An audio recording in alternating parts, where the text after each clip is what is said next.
Good evening and welcome back to Antigua and Barbuda's Entrepreneurship World Cup Pitch Competition.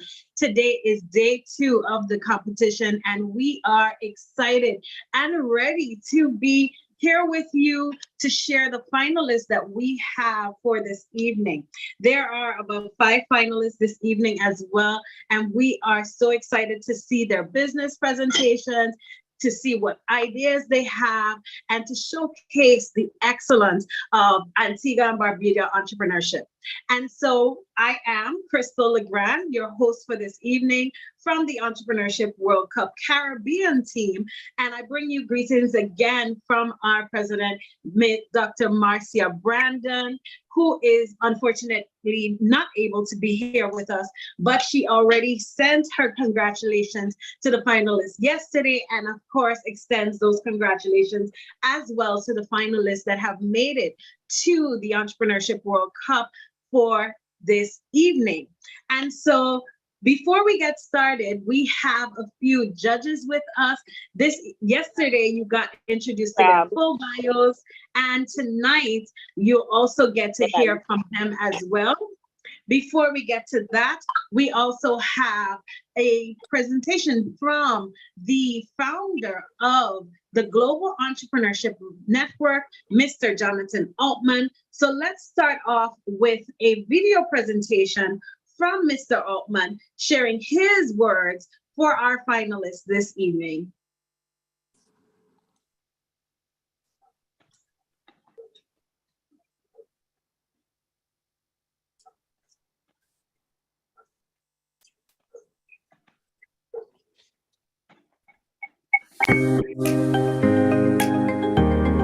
Hi, I'm Jonathan Altmans, and thanks to the organizers, the judges, the investors at today's Entrepreneurship World Cup National Finals. A very big special thanks, however, to all of our competitors.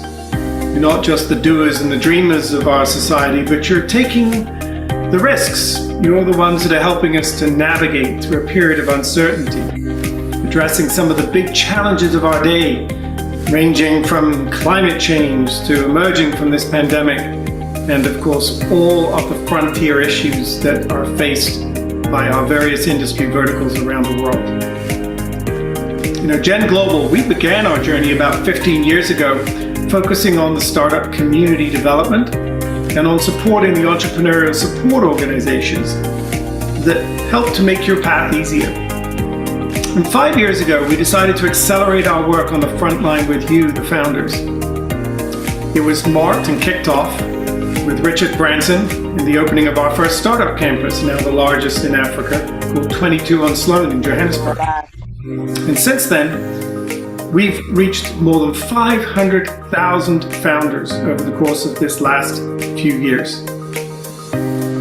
We're very proud to say in that process, it's required developing early stage investor networks around the world. We've launched grants programs, and of course provided a lot of accelerator support and launched the Founders Club. We're very, very excited to be intricately with you on this journey through the Entrepreneurship World Cup. So I want to invite you to stay with us. We're in it for the long haul. Either get involved in one or more of our programs on the ground, we're in most countries, or come meet us in person. Our next live gathering, which we do every year, is called the Global Entrepreneurship Congress. And the next one will be May 1 through 4 of 2023 in Melbourne, Australia. So thanks for letting me take a few seconds to wish you luck today and to thank you for all you do in not just helping develop your own future, but that of your fellow citizens and the communities around you.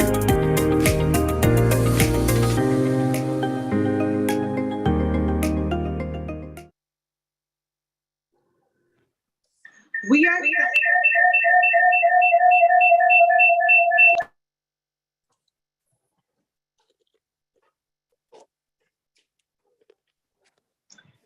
sorry about that. We are thankful to the Global Entrepreneurship Network and the Entrepreneurship World Cup for making this pitch competition available to entrepreneurs across the Caribbean and today in Antigua and Barbuda as well. As I mentioned yesterday, Entrepreneurship World Cup is more than just a competition. It is an opportunity for entrepreneurs to get access to resources, investors, perks and opportunities from partner companies like Google.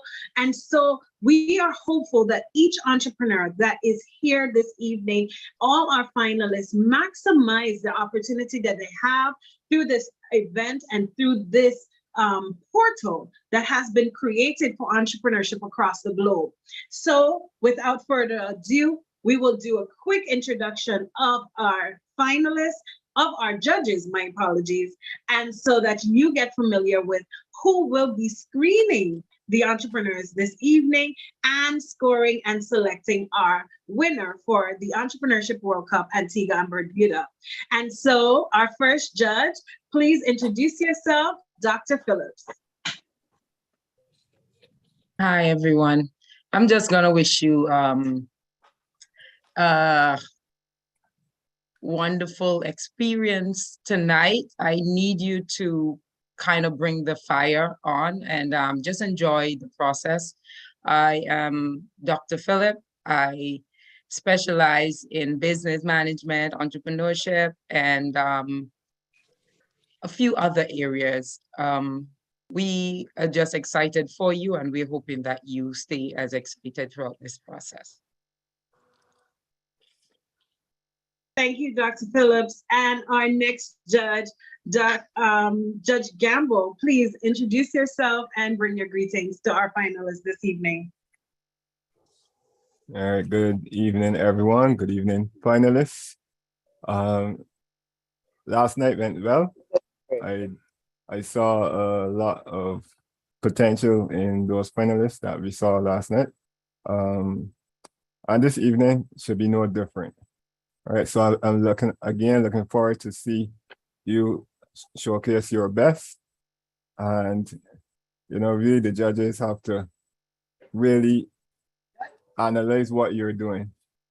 But at the end of the day, when we give our questions and our feedback, we want to help you to improve your product or your service. All right, so don't be nervous this evening. Just put your best foot forward and all the best. Thank you, Judge Gamble. And next up, we have Judge Yearwood. Judge Yearwood, bring your greetings and introduction to the finalists. Hi, good evening, everyone. Breathe. That's all I'll say to you tonight. Take a deep breath. You know this, you've got this. Tell me about what is it that you bring to the table, what you have to showcase. Last night was fantastic, and I expect it to be continued in this role. Thank you, Judge Yearwood. Thank you so much. And last but not least, our next Judge Phillips, but Judge Phillips Samwell, please go ahead and bring your greetings to our finalists this evening. Pleasant good evening, everyone. Wish you all the very best. And we are proud of you for just being here. So we just want to congratulate you on reaching thus far. And we just want to say good luck. Bring it on. We love it so far. Thank you. You're most welcome. And thank you so much to all the judges for making the time to be here with us this evening and to vet these finalists. Every single one of you have fantastic businesses. We are applauding you in advance. Even before you even present your business, you are already a winner because you took the leap to be a part of this competition. You're taking the leap to present your business to the world and as well as putting yourself out there. So congratulations in advance for everything that you have done to get to this point. You are resilient, and we are very much so looking forward to all the success you will have in the future. So as all the judges have already said, take it in, have fun, and capitalize your moment. So I will first of all introduce all the criteria for this pitch competition. So when you're pitching your business and when you're answering the judges' questions, understand that these are the 4 pieces of criteria that we are looking for in our winner. So our criteria includes the product. These are this is the first of the 4 P's, product. What we are looking for is, are you an imitator or an innovator? Does the company have a sustainable claim of fame? So are you doing something that is just innovative, as well as creative? Anything that you bring unique to this global stage, then we are definitely looking forward to seeing that innovative aspect of your business. The next thing we are looking for is people. So do you have the experience and the reputation, not only in yourself, but in the team that you put together to execute your business? So are you the right person, and do you have the right team to make this business flourish? And next up, we have potential. How big is this opportunity really? So is this a regional business? Is this an international business? Is this for your local market, but then you can seize as much as possible of the audience that is readily available to you in your country? The last and final P is predictability. For you as a business, how foreseeable is your success? Do you present it to us in a way that we can clearly see that if this business receives the resources, financing, and support that is necessary, it will be able to excel and scale? So these are the 4 P's: your product, the people in the business, the potential of this business, and the predictability of how successful you will be in the future. So finalists, please take these 4 P's into consideration as you're pitching and as you're answering the judges' questions. Every P will be graded from 1 to 5, 1 being the lowest and 5 being the highest. So of course, the maximum total score will be 20 points, and you will be then graded from all the judges here this evening. So without further ado, we will not keep our audience waiting, and we will not keep you in anticipation. We know that you are ready, you're excited, you've seen some of the pictures from last night, and you are ready to go. So if everyone is ready, I am certainly ready. Let us go to our first finalist for this evening, and this is none other than the local app, Mr. Elijah James. So Mr. James, welcome to the finals. Thank you very much. Can you hear me? I can hear you very clearly. If you have a presentation, please begin to share your screen. Sure thing. I'm sharing my screen right now. Perfect. Can We you see can the hear screen? you clearly, and I can see your presentation. You will have 3 minutes to present your business. I will say thank you at the mark of 3 minutes if you're not already done. And so you know to wrap up your presentation. When you are ready, say Awesome. ready, and your time will begin. Sure, ready. Hi, everyone. My name is Elijah, and I'm the CEO and founder of the Local app. If you're like me, you join millions of consumers around the world who utilize the internet to find information, whether we're traveling or shopping for things around us. However, we still struggle to connect with a lot of local businesses, not just here in Antigua and Barbuda, but actually around the world. Why is that? Because they're just not available online to be found. Now, after doing some research, our team recognized that many of the businesses, they don't have a technologically savvy team, so they just don't know how to handle digital media.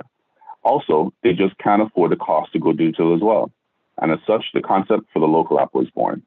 We are an innovative, GPS-enabled digital community guide and marketplace app that conveniently connects residents or travelers to local businesses and opportunities such as products, services, jobs, events, attractions, and so much more.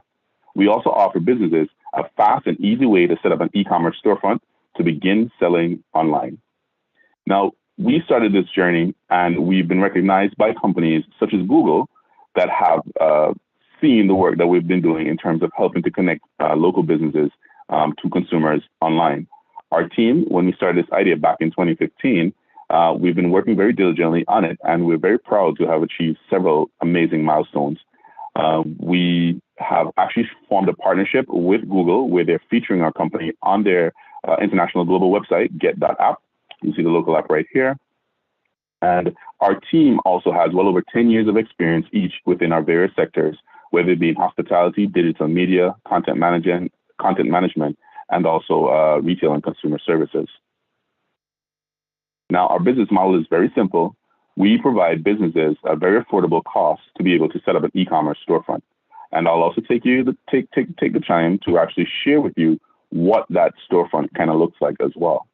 So if you take a look here, business can easily set up an e-commerce storefront where they basically have both a mobile application and a website that is easily accessible and viewable for consumers, whether they're looking at them from their smartphone, a tablet, or even a desktop.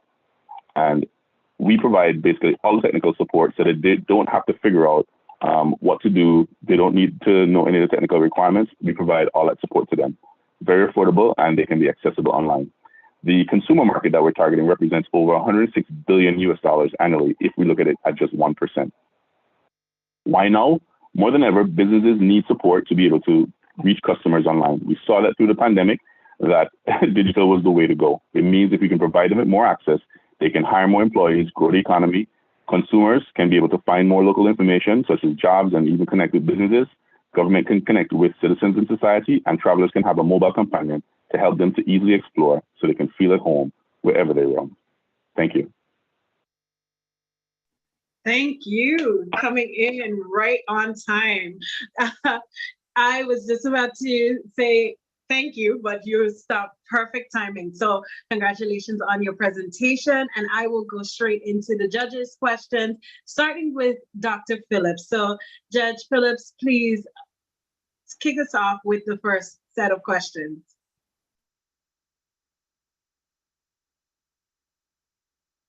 Thank you, Elijah, for making that presentation. Very well done. I see that the business was started in 2015, you said?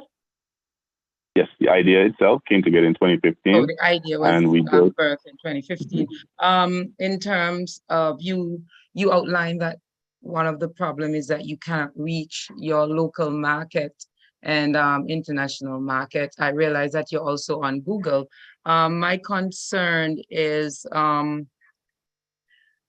what local campaign have you been engaged in to push the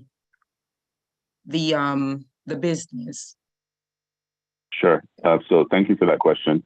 When we got the idea in 2015, we built an MVP, minimal viable product, in 2016 and began testing in the market.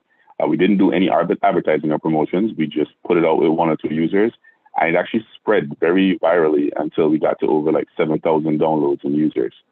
We got feedback from all around the world. It actually reached as far as China, America, all over the place.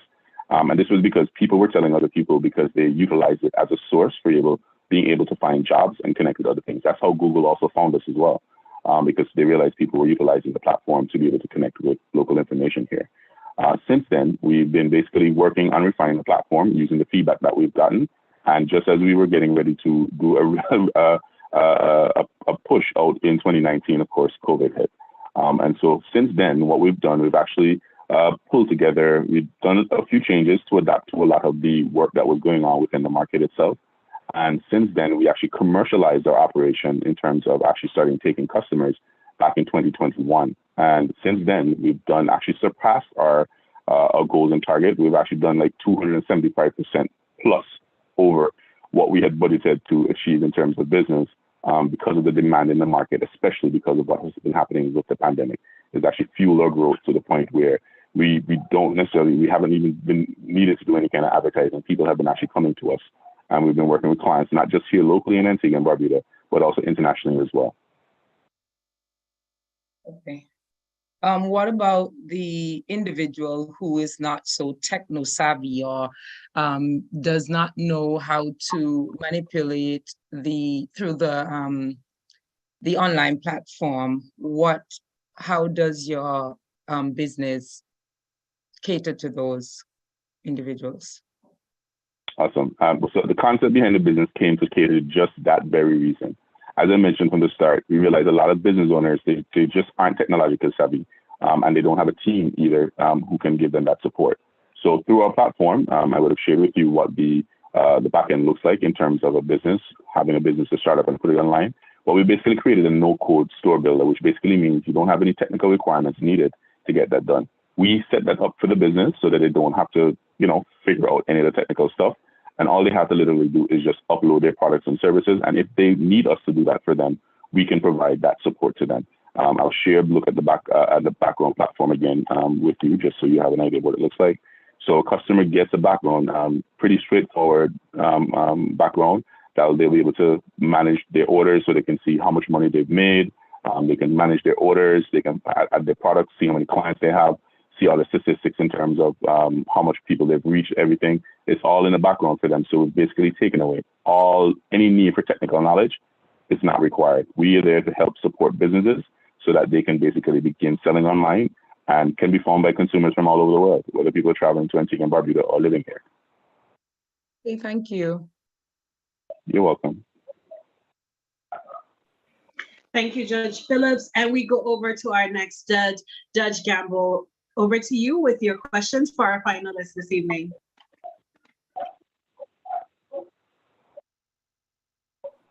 All right. Good evening, Elijah. Good evening. Yes, you were with us in the believe last year's competition. Yes, absolutely. So it's good to have you back again. Thank you. I'm impressed with what I'm seeing with the product. But what would be the main innovative aspect or feature that you would say plays a major role in your platform? So that's a great question. I believe what is at the top of the list, one of the big main innovations that has basically driven our operation is the fact that we have basically been able, utilizing progressive web app technology, to basically combine the features of multiple apps into one. The demo that you see here on the screen is actually our desktop, our dashboard. When somebody opens our application, this is what they literally will see. They will have multiple icons, each of which is actually a mini app in one app itself. So instead of you having to download a separate app for news, one for the weather, one for food, one to find shops, everything is inside of one app. And what that basically is creating digital country portals that doesn't exist at this present moment from many countries all around the world. So if, for example, I'm looking for local information, whether I'm from a country or I'm traveling to it, where do I go to look for this information? It just doesn't exist because the information is out there, but it's just nobody has compiled it into one centralized location so that you don't go having to go dig for it or ask. So generally, most people right now, and it's one of the reasons why we see many groups being formed on Facebook. We have many buy and sell groups, many looking for places to stay groups, many this group. The reason why is because consumers are trying to find information and they generally have to either turn to ask for a friend or ask for somebody else. And the reality is there's just no source that exists.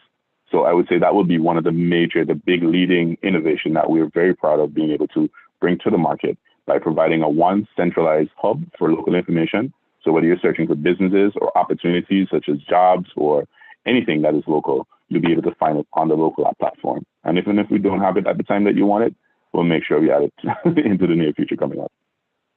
Okay, thank you for that explanation. In terms of I find that when you go from one region or one country to another, that Google changes its search results based on your location. Would you consider Google to be some type of competitor, and is it to what extent? So quite contrary, Google is actually a partner. As I mentioned to you, we actually have an active partnership with them, where they're actually promoting our platform on the global scale. Now, what Google does with their Google Maps program is that they feature content that is produced or basically put online from contributors, local people who want to be able to highlight themselves, or any business to be able to, book themselves so they can be found on the map. The problem is, as I just mentioned before, many businesses and owners, even though this is a service that's available for free that you could utilize with Google, people aren't on it. And the reason why is because they just don't know how to do it. Contrary to that, you have a situation where, for example, even though there are many websites like, for example, TripAdvisor or Google, social media, Facebook, etc., The problem with those platforms is that they're all depending on users to update the information so that it can be found. If the users can't update the information cannot be found. Comparatively, because the local app itself is basically, we have a dedicated team that's basically compiling content about local information in each country. So we'll actually have a team on the ground in every country that we're going to operate in. And all they do, as we've been doing through our MVP testing, we basically collect the information, compile it in one central space, so it makes it easier to be found. And what has happened, because we've been doing that, people actually just have now gotten to the point where they start sending us the information directly. So we don't even have to go searching for it anymore. It's starting to come to us organically because they realize that we are a hub and a source for it. And it's also part of our business strategy where we offer, for example, free job listings, free calendar of events, social community for people to chat. And because of this, it has been organically, as I mentioned earlier, we didn't have to do any marketing or any pushing or any big, because people were just literally recommending the app across to friends or travelers or whoever as a source for their local information. Very, very good, Elijah. My final question would be around I saw 30K plus for revenue. Can you explain how you are getting to that figure? Because I'm not clear on your revenue model. Is it based on transactions? Is it based on downloads? Is it based? Sure. What is it based on? Sure, no problem. So we've actually surpassed our 30K revenue model in 2021. We're actually over 275% of our goal target in terms of revenue to date so far. Basically, how we operate a business, you can actually get listed on the local app for free. We have a free package that allows users to download the app for free and businesses to get listed online for free. However, if you want to be categorized into any of these, can you consider almost like yellow pages, where people want to find a specific type of business, for that you pay $49.95 US per year. And then if you want to basically run an ad per month, it costs you $9.95 US dollars monthly.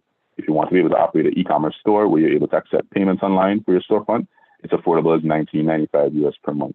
So basically, when you actually add up the cost for you to get listed, for some businesses, it literally is going to cost them less than $12 per month for them to be able to, when you divide that total per year and per month together over on a 12-month basis, it literally costs them it could cost them $12 per month to operate. And if they have an e-commerce storefront involved inside of that, it literally costs them $100 a month, basically easy, for them to be able to operate and collect business from people online. And again, because of what's going on with the pandemic, it has just been a night and day situation, because people want to be able to accept payments from persons when we had lockdowns and stuff like that. These are all some of the challenges that a lot of businesses face, and they want it to be found online. And so most of our business has been coming from development. Surprisingly, we haven't even had a chance to get into advertising as yet, and we have already surpassed our sales target just doing development work. Okay, so so you're saying that the e-commerce is your main driver at this point? Actually, development is our main driver.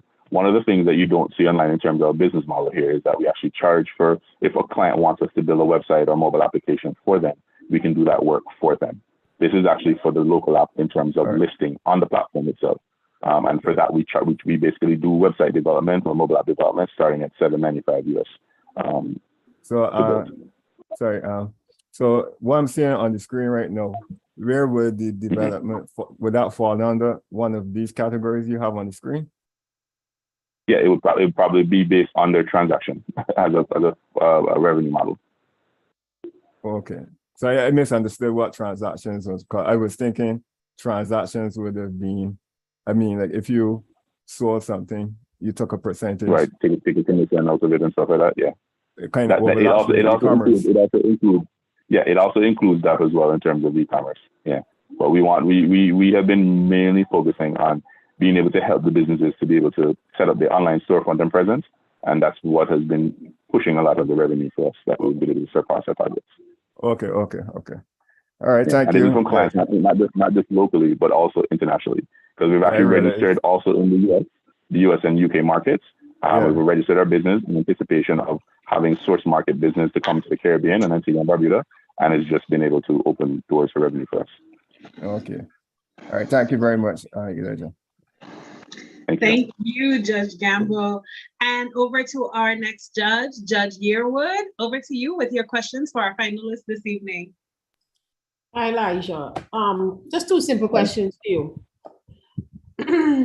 I decide to use your services. What's the turnaround time? So generally, we do development work from 6 to 8 weeks, depending on what happens in terms of clients being able to provide information for us. We can actually build out a website or a mobile application in actually 24 hours. One of the innovations that we've also brought to the table, because we recognize we're talking about, in terms of market size, we're talking about billions and millions of customers that are outside there in the market. And so what we've done, we've actually created a template that allows us to, instead of you having to build a store from scratch, we literally can just duplicate one of our template models. So if you want to build a shop like the background I showed you, I can just simply click a button and I create a brand new shop, just change the name on it and ship it out to a user immediately. But some customers require more custom builds. And for that, we basically spend more time doing that work. But we can have a new storefront being done in a matter of minutes, as opposed to having to do 6 to 8 weeks of custom development work. Thank you for that. What is your client base at the moment? I'm thinking in numbers, because you said, well, you actually really pushed out in 2021. And you said you've done 275, surpassed your goals by 275%. I'm wondering, when you started you initially in 2021, as opposed to now, what is your customer base? What are the figures like?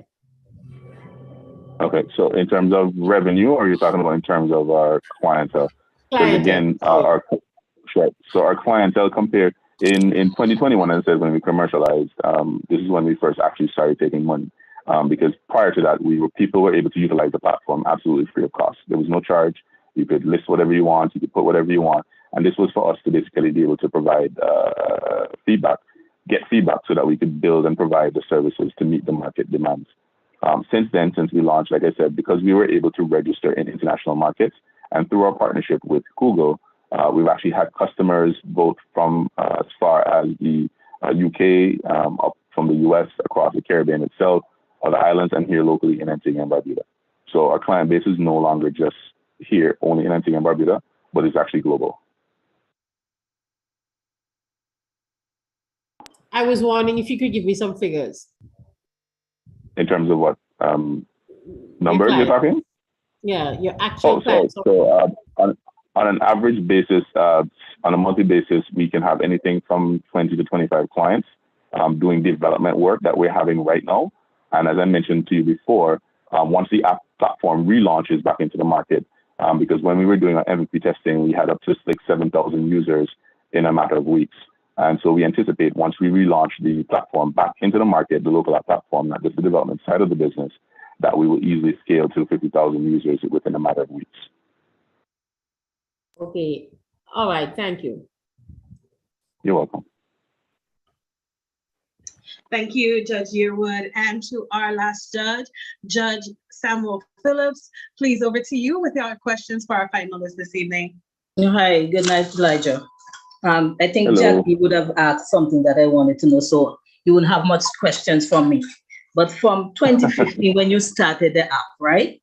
What major upgrade or improvement have you done to the app to assist the current landscape affecting businesses? And I'm talking about in reference to COVID. Okay, so that's a great question. So since we launched and the feedback that we got from users, and this has kind of been what's been driving a lot of the features that we have on the platform itself. So here where you see our solutions. So for one, when we first started, we did not have e-commerce as part of our platform. Many of the customers in them, they were utilizing the platform to be able to find local information. And then what we realized when we approached them, even existing large major businesses, massive companies, they did not even have a website. And we asked them, why y'all don't have a website? And they're like, oh, well, we don't have a team to do it. And you know, we just haven't found the right team, or we don't have the people to be able to do it. And I said, wow, that's kind of crazy. You guys do have, you know, massive budgets, you know, to hire somebody to do so. But many of them just did not, just don't have the technical knowledge to do so. So we introduced e-commerce to the platform. Also, GPS-enabled feature has always been one of the components of the platform, because from the start, our tagline was always feel at home wherever you roam. So we wanted persons to be able to utilize the app wherever they are in the world, to basically be able, regardless of where they are, utilize the GPS to find local information. Another feature we introduced because of feedback from customers from when we started was an offline mode. Many persons complained about the fact that sometimes they're not connected to data, especially when they're traveling. Roaming is expensive. So we introduced an offline mode so persons can save information offline when they access the app and access it without necessarily being connected to the internet. We also have launched a progressive web app feature. That's something that was a big problem because even though persons have their smartphones, the apps on them like WhatsApp and Facebook and stuff like that, they take up a lot of space. And so customers would complain like, oh, I really love your app, but I just don't have any space on my phone to download it. So what we did was create a progressive web app version that is literally 10% of the size of what a traditional app would be. So they don't have to download the app to their smartphones anymore to access the information. They can just simply click on our link, type it into the browser, and it literally brings up a web app version of the app itself, so they can still access information without having to download it from Apple or Google Play to be able to have that. Also, the multilingual setting was another feature that we introduced because a lot of times when persons are searching for information, especially for a country that has a different language, 99.9% of the time, the information is in the local language and not in, you have to use Google Translate to translate the website for that particular company. So we've introduced that feature into our platform. So the same local information you're looking for, whether you speak English, Chinese, whatever, we will have a translation feature that allows you to translate the information into local languages. So those are some of the innovations that we've done since the feedback that we've got. Okay, excellent, excellent. What business or sector locally have you seen more hits or search being done from 2020 to 2021? It's retail. Everybody, consumerism. Everybody's looking for retail. Okay, that's all. Even just today, I'm looking for a blood pressure monitor, and you're having to search around and call different places to figure out, do you sell this, do you sell that. Once the local app re-hits the market on the platform, all you have to do is basically be able to type in blood pressure monitor, and we will show you an app map of basically every business that sells it around you and at what price. So you no longer have to waste time digging to find that kind of information. Okay, excellent. Thanks. That's all. Thank you, Elijah, and congratulations on presenting your business today at the Entrepreneurship World Cup Antigua and Barbuda. Much success to you as you continue to develop your business and continue to progress forward. So we will continue this evening. You're welcome, my dear. We will continue this evening with our next finalist. Next up, we have the Community Charitable Services, founded by Francine James. Francine, I welcome you to start sharing your screen and unmuting yourself and coming on cam so we can see who is the founder of this business. Francine, are you here with us? Yes, I am. Fantastic. Hello. Good evening, everyone.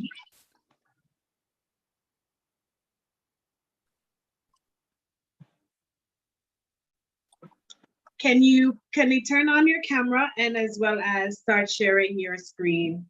I am about to select my slide.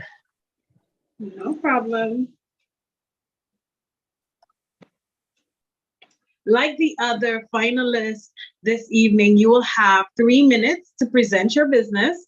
You will then share, everything about your business that you prepared for this evening, and then you will have a round of questions from our judges. So much success to you as you present your business. Once your slide is ready, we will then, and you are ready, in fact, so once your slide and you are ready, please stay ready and we will begin the clock.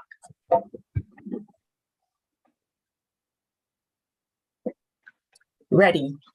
Good evening, everyone. My name is Francine Joseph James of the Community Charitable Ministry, a nonprofit organization in Antigua and Barbuda that provides community services and the mother arm of the ABIETS.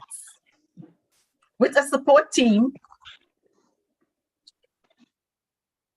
consisting of the directors, business owners, and parents of the young entrepreneurs, the ABIETS, the arm of CCM, is comprised of young entrepreneurs from ages 5 to 18 in various trades: painting, jewelry and soap making, culinary arts, sports coaching, tutoring, music, and entertainment. Our youngest is 7 years old. In Antigua and Barbuda, we face the increasing problem of unemployment and financial instability. The ABS seek to provide the solution to these social problems through education, empowerment, and empathy. CCM and its affiliates networking, providing training, support, and mentorship to the youths.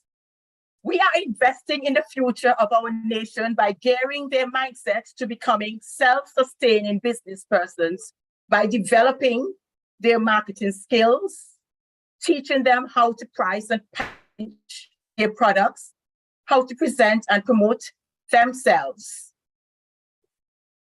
We are providing a platform for their businesses. Having a trade show can propel them to develop their into exceptional trailblazers. An exhibition via local entrepreneurial gallery of merchandise will put their products on display for sale. We are delivering to the globe young business individuals who are creative, innovative, while offering their goods and services. We teach them to feel for others by giving back to the needy, charity, their own peers, and the community at large.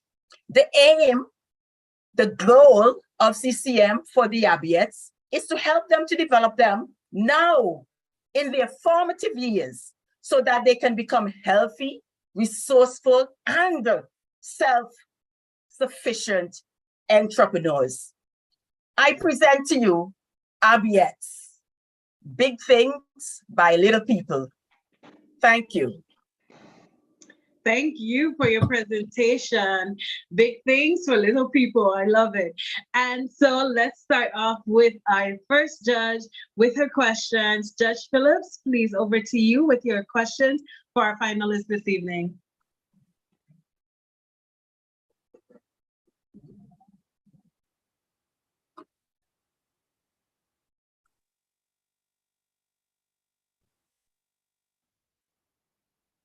Hello, Dr. Phillips, are you with us? Sorry, you said Philip, so I assumed that it was the other Philip. Yes, my apologies. That's okay.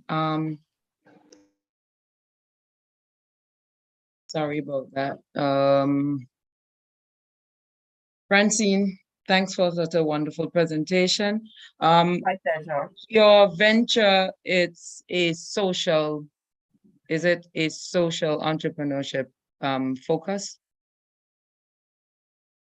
Is it social entrepreneurship? At the moment, it is for the simple reason we're developing young people to become entrepreneurs. So what we provide for them is really training and development. We also help them with materials for their business. We get professional help for them, and we guide them and provide that platform in the simple reason whereby we have trade shows. And let me interject that this particular aspect of CCM started in April of this year. So it's very young. It's a young arm of the organization. Okay, the reason why I asked if it's socially based, it's because your venture says it's a community charitable ministry, and I wanted to know if individuals had to register or pay a fee once they are signed up for the services that you guys Absolutely offer. not. No. So that's why I asked if it's a social venture. Yes, it is. CCM is a social venture. However, we're developing ABS, which are young business persons who in return, when they have their returns, they will contribute back into the charity so we can help other young people like them develop into entrepreneurs, and the elderly, the sick, the needy, for which we have been doing for the past 11 years. Okay, so just for clarity, then your entrepreneurs are the ones who are revenue, who are focusing on the revenue stream for the organization based on Correct. what they, okay. However, So let me also say that the parents, they too contribute. We have fundraisers and we do have friends of CCM who would contribute to our activities. Therefore, funding, more support would only help us to reach more people. okay, I was about to ask, what is your average participants in any one given setting per month annually? Because you said it started off in 2008. So I'm trying to see how many persons do you have? Are you referring persons that we serve or people who are part of the organization? That's what I'm trying to ask. How many Okay. persons do you have in the CCM consists ABS? You said the ABS is the one that you're presenting this evening. So how many persons currently are enrolled in that program? 15 in Antigua. And you have it in a next location? We partner with the principal of the Holy Trinity School and assisting them with developing ABX in Barbuda. They consist of 25, so we have a total of 40 young entrepreneurs. Okay. Thank you.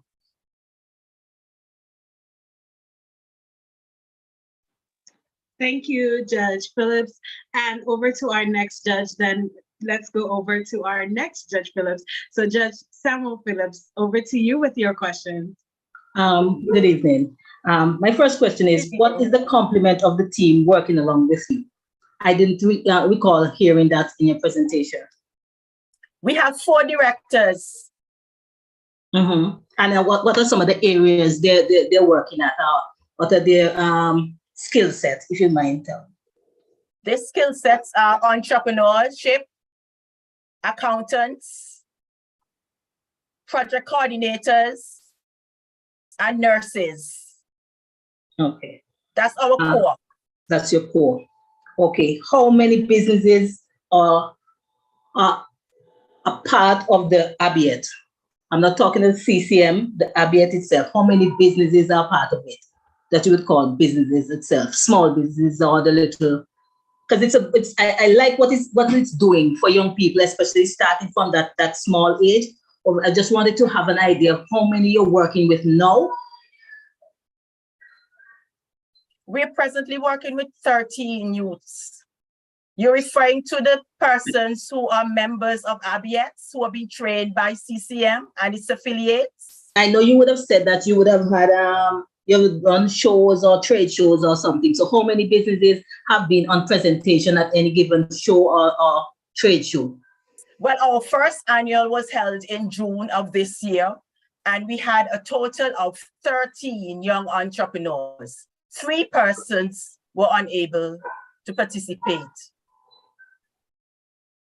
Okay. What will make CCM or ABIET greater if you're given the opportunity here to be the winner of this Antigua?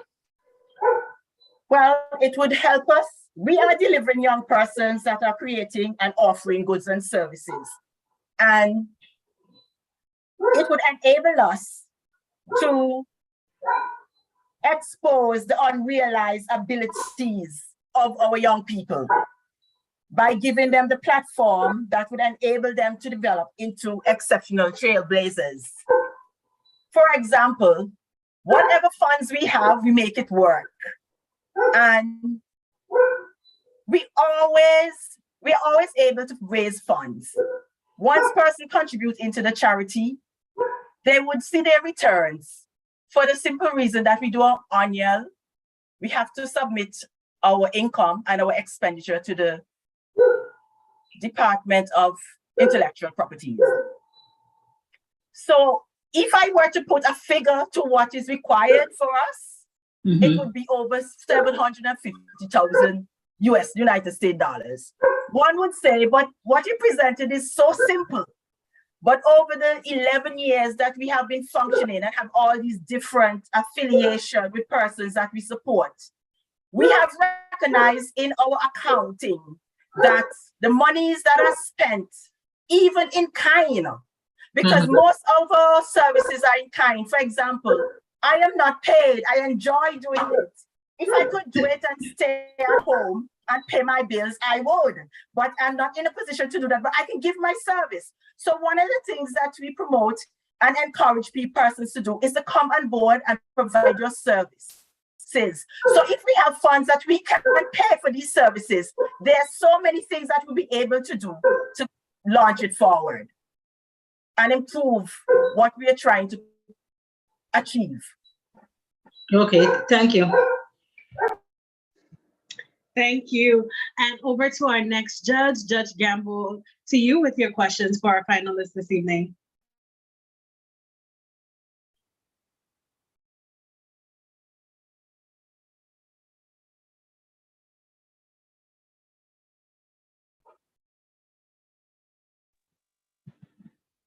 Name Francine. Good evening, sir. Yes, yes, I like the presentation. Thank you. But I have a however. You didn't really touch on the financial aspect of it.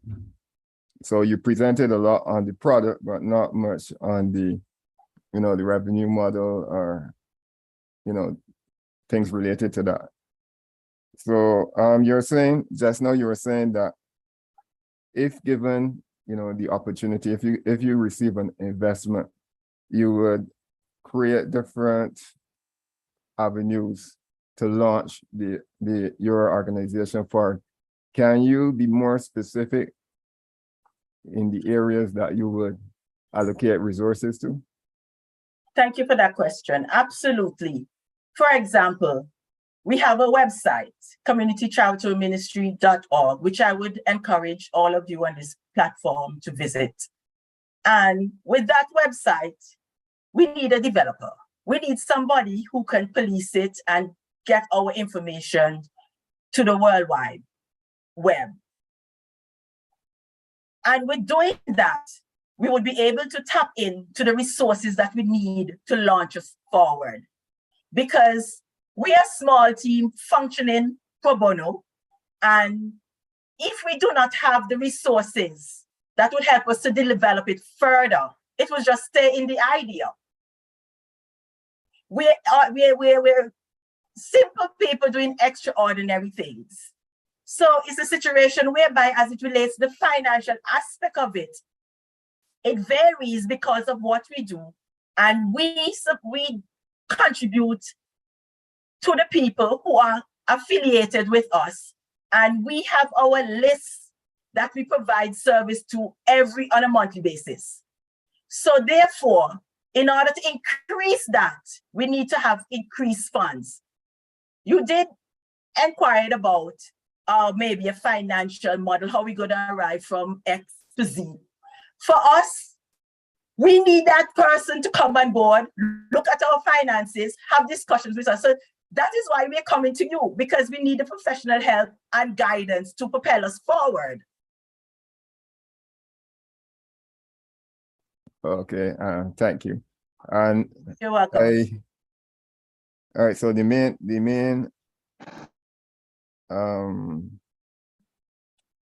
strategy will be to improve your marketing with a website. That's what you're saying? Yes. Expose the organization and what we're doing. Remember, children, young people in general, sometimes we take them for granted and they have unrealized potential. We just need to give them the opportunity, the chance to network and share their ideas and develop it. And to do that, you need support. And that is what we are asking. It could be someone who can provide the professional service in developing them, training them, showing them exactly how to build their business. And that in-kind service may very well be a $40,000, but they decided doing it for pro bono. So these are the kind of services we are reaching out for, not necessarily the hard cash, but we want people to join what we are doing and become partners. Okay, so do you see it as something sustainable? Because, all right, so for instance, when you were asked about the, like your resources, you were saying that you were hoping that the entrepreneurs that you train would give back to the organization. Is that yes, and after many years? Is that something structured where they would, probably promise to give back a certain amount, or is that, if they can, Thank you for that question. For example, when we have the trade show in June of 2018, June 18, 2022, which was just about 3 months ago, the young entrepreneurs were encouraged, once they make a profit, they give back to the organization. I didn't have any quota on it, whether 10%, 5%, whatever you feel comfortable giving. And most of them, actually, I remember one telling me, I made over $500, I'm giving $50. That was fine. That was, it was good. Because what we are doing, we are developing them and to change their mindset, to feel for the needy. And they would have that consciousness to always want to give back. So that is what we're developing here. So it's in the very early stages. So in 5 years, we would have young adults and the hope that they too would come on board and pay it forward. So we're developing a culture of young people who are interested in helping each other. Okay, and we need help to do that. The parents need help. The CCM directors need help. And the friends of CCM who come on board and contribute, they need help. Yeah, I think it's a good sorry, I'm not hearing you, sir. No, I'm saying it's a good, I don't even know what's the word I want to use. But it's something, the ideals and the values and the principles I like. I'm just wondering about how, sustainable it is, because it depends on those persons giving back. So it seems, going forward, I'm not sure if you can, do you have any persons that you have to pay from what you receive? No, we don't. That's what I started to say earlier. We do not have a staff. And one of the things we'd like to have a staff, because when you have a staff and you are paying staff, they're more committed, especially persons who probably the income is very low and they look for a second job. We can be that second job so they can stay on track. Because what I've noticed over the years, persons would come, they would support, and then they fall away by the side after a while. We need people with stickability. And in order to keep our framework, we need to have such administration that's in place that can help us to launch and to do that, we would need funding for that purpose. Okay, and once we get funded for that, sir? I understand. So when I asked about the specifics with getting the opportunity and the funding, that would be something else that you would need funding for. Well, what I can say to you, the ABX, some of the fundings that we were able to help them with when we started in June is from CCM, which is the mother company, the mother organization, the community charity services that we provide. So that the money's from that. And how do we get the money from that? Those of us who are part of the charity, we feed into, we contribute to it. We have monthly stipends that we give, and we have persons to contribute, and we have fundraisers. So we were able to have support, financial support to help them to launch their businesses. So now they have their materials and they have their business in place. They have something that they can continue to develop. And once they sell, they look at their profits and they look at what they need to restock, to resell. And the hope is that we'll have other persons who come on board, understand the vision, and partner with us for it to be continued and develop into something bigger and better that will be bigger than all of us on this platform. Well, Francine, I think this is a good initiative that you've undertaken, and I really hope that you will succeed with it. I see the potential. All right, so yeah, that'll be it for me for my questions. All right, thank you. My pleasure. You're welcome. Thank you, Judge Gamble. And to our last judge for this finalist, Judge Yearwood, over to you with our questions for our finalists this evening. Francine, I must commend you. The project, ABIETS, that is, it's critical. Excellent concept. But I would like to know, CCM is the mother that basically instructs ABIET, hosts ABIET and such. What is the revenue model for CCM? The revenue model for CCM, we have an average income of $15,000 annually.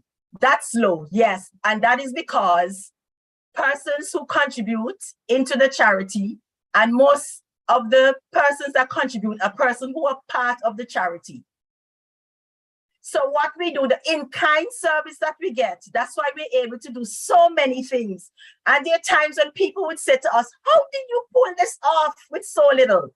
But it's the persons who come and they give their service that probably, for example, let me give an example.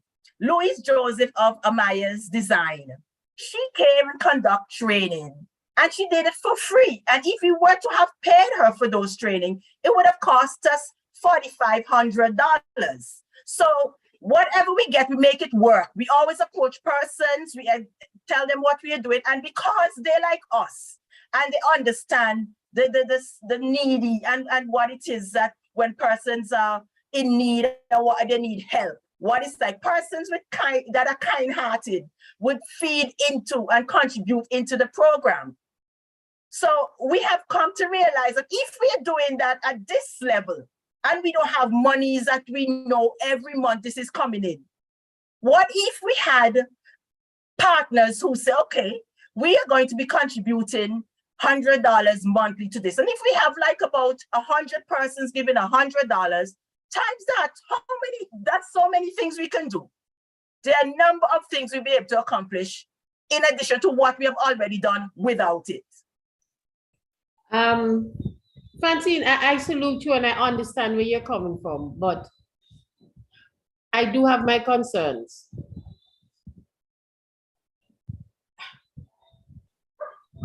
Your revenue model is based on the kindness or the largesse of individuals.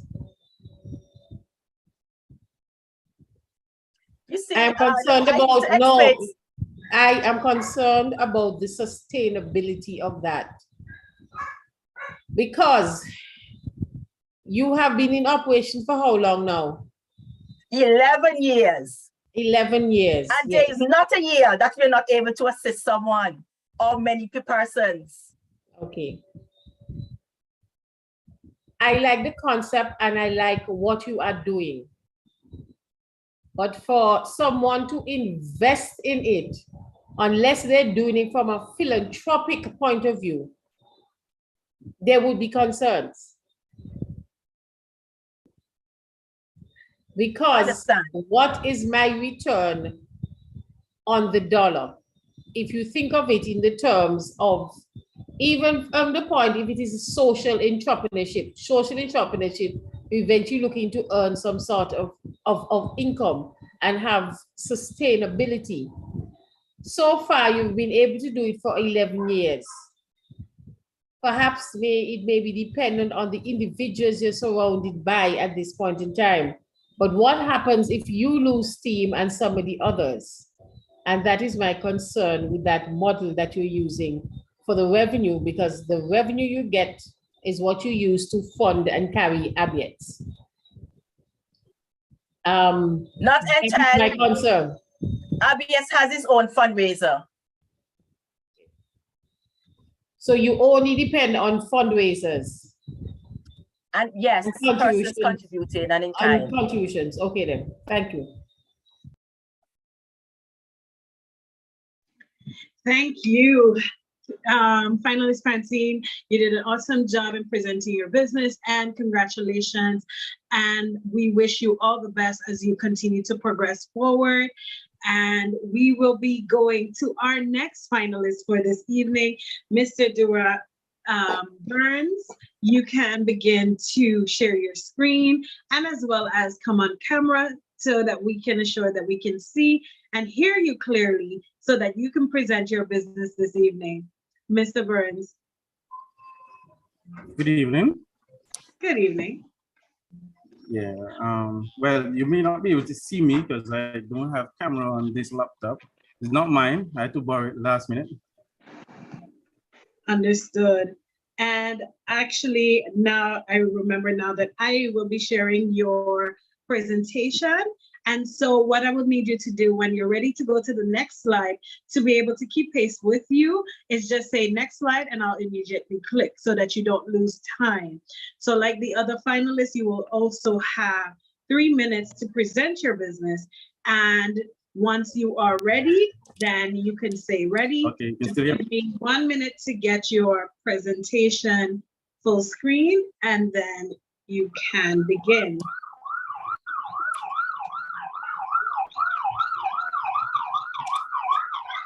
Okay, I'm ready.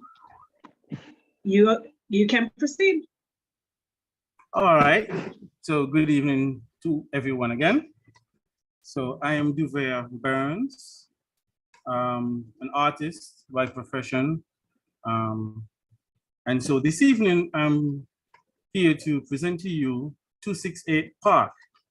Now, this is an idea that I came up with while doing summer camp in 2018. For the last maybe 9 years, I've been doing summer camps, and I realized that entertainment for the family is lacking, well, throughout the Caribbean, okay? Is either, all right, you can move to the next slide. All right, it's either from one extreme to the next. Is either adult entertainment or children entertainment. There is no middle ground, basically. All right, and so I tried an experiment in 2018 where I basically had like a family fun day every Saturday, and trust me, it was overwhelming. All right, next. All right, so families here in Antigua, you know, there's no way to go as a family and enjoy, you know, fun, relaxation together. You know, it's either to the movies or church. And, you know, at the movies, Christian-minded people can't go, right, because of their beliefs. And church, you know, secular people won't go to church because they say it's boring, all right? And so I sat down and I, you know, spoke to my team and I said, hey, let's come up with an idea that it's wholesome enough that Christians can come to, as well as secular-minded people would come to, and everybody will, you know, have a great time. All right, and so we came up with the park idea, and we tried it. We did, you know, a demo, and it worked. All right, next. All right, so basically, if you can basically see in the background of this picture here, it's like a mini park. All right. I don't know if we can remember when we were kids, we used to play board games, yeah? And like Ludo and Snake and Ladder. And so one day I decided, you know what, let's turn these games life size and have different families compete against each other. You know, and when they came, they saw this massive Snake and Ladder on the floor. And we gave them different color shirts. So Johnson family will be in red, and the George family will be in green, right? And they will be competing against to see who first reached 200, you know, and it was really wowing, right? We also did Ludo. We also did Monopoly, right? Along with other things that we tried and said, you know what, this is what we want to do at a bigger scale in the future, all right? And trust me, we had 187 children for camp in 2018, and the families are, you know, every time they see me, what's up with the park? What are you doing? You know, like they're anticipating this venture because there's nothing to do. All right, next slide. All right, so in the attraction, as I stated before, it would be a lot of games, slides, pools, a picnic area, game room, rock climbing, bocce ball, beanbag toss, the board games, which includes the snake and ladder and Ludo and stuff like that.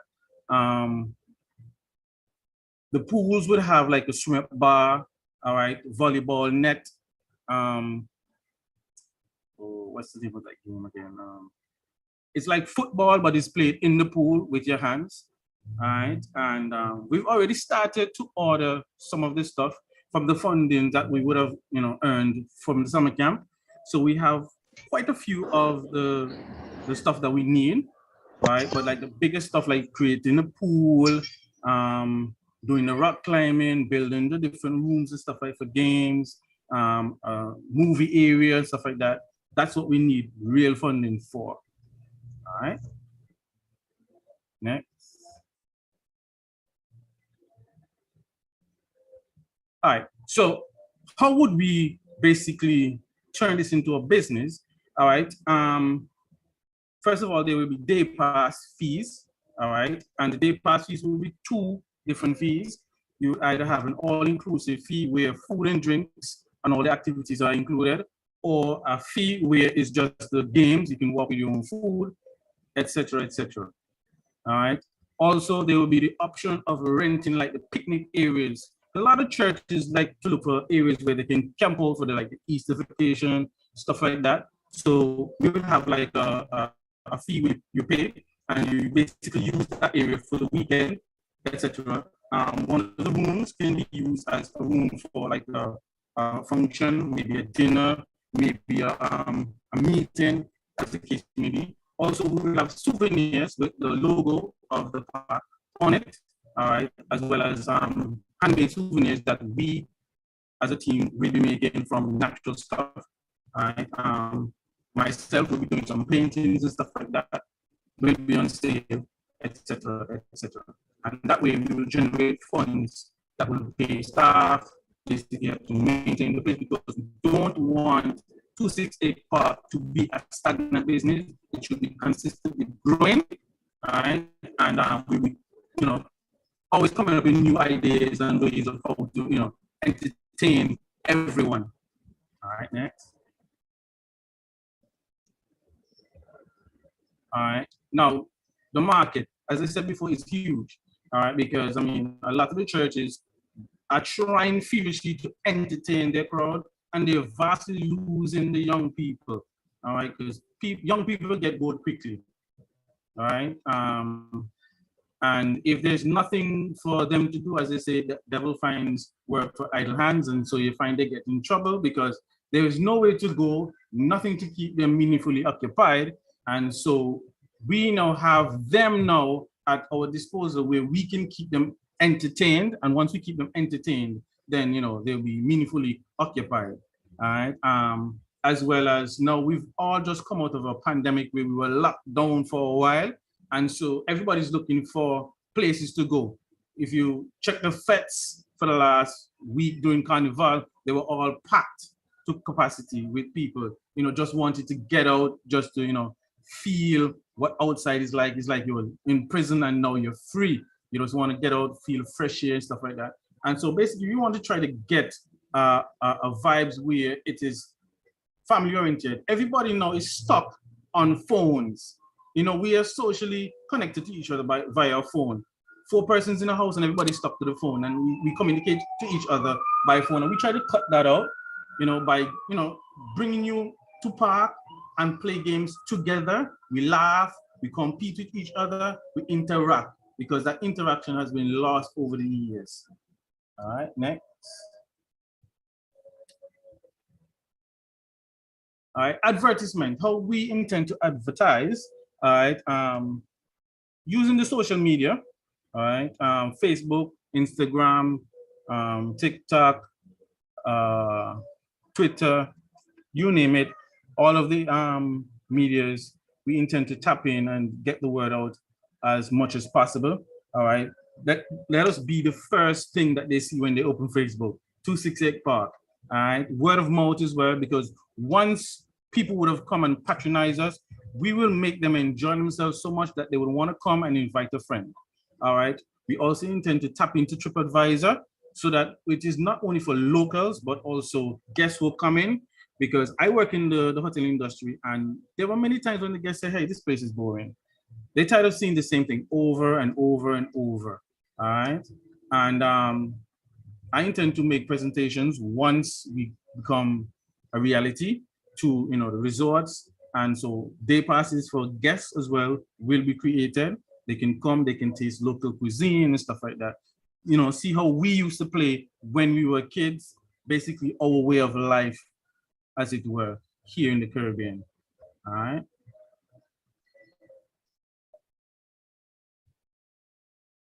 All right, competition. I may be wrong, I may be right, but I don't see much of a competition because there's not much people that are creating that sort of entertainment here. I don't know for the other Caribbean countries, but here in Antigua, I've been around, asked questions, done my research, and there is not much places that offer. I mean, Maryland try, but they still offer entertainment for children mostly. All right. And so, we're trying to bridge the gap between, adults and children. We're trying to cater for everybody as much as possible. All right. So, I mean, and we're going to do it at a large scale as much as possible. All right, next. All right, so the team, basically my summer camp providers, myself as the team leader, Kerry K, who is my assistant, who happens to be my other half, all right, and 3 other members, all right, 2 of them are lifeguards, all right, and 1 of them is a retired teacher, all right. We all did our first aid training.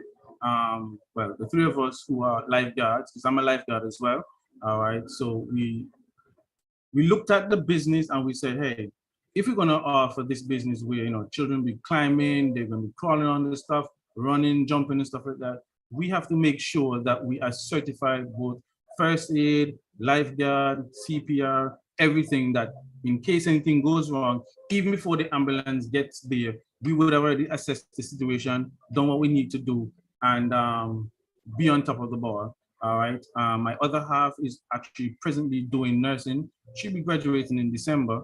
All right. So we all are, emergency trained, as it were, for such a venture. All right. We also all share the same creativeness. All right. I didn't come up with all the ideas myself. We all brainstormed and came up with the ideas. I mean, there's lots more, but only a limited time to talk. So I'm just basically scraping through, giving you like a synopsis of what is to come. All right. And I'm just happy that my team is just behind me 100%. And I just hope that, my words can reach somewhere to somebody who will say, yes, we are interested. All right. Next. Thank you, Mr. Burns. You did go a bit over time, but seeing as though I could not do multiple things, I didn't want to interrupt you. So we will take that into account, but we will also go to our judges' questions. Let's start with Judge Gamble. Over to you with your questions for Mr. Burns. Yes, the verb Burns, yes. Interesting concept. I like the concept. I know, even being a Christian myself, I know that there is potential for a product like that. Lots of persons that relate activities that are wholesome. However, the presentation, as I said, I like the product, but you haven't really investigated the business aspect. What have you contacted any person with like business skill sets to assist you as yet? I've spoken to 2 persons. They're actually trying to, tell me about, how to spend the money once I would have gotten any sort of funding. proper investments and stuff like that. So, okay, so what kind of advice did they give you in terms of spending the money? All right, so basically for like equipment, well, things that will last, for instance, the pool, all right? We want to make sure that we get proper people to build it so that in the long run, we don't have like leakage and stuff like that. So we're consistently spending over and over and over again, monies that could have been, you know, either paying staff or use of future investments and stuff like that. All right, because somebody probably give you a cheap price, that means it's going to work out for you. It may work out expensive in the long run, stuff like that. Okay.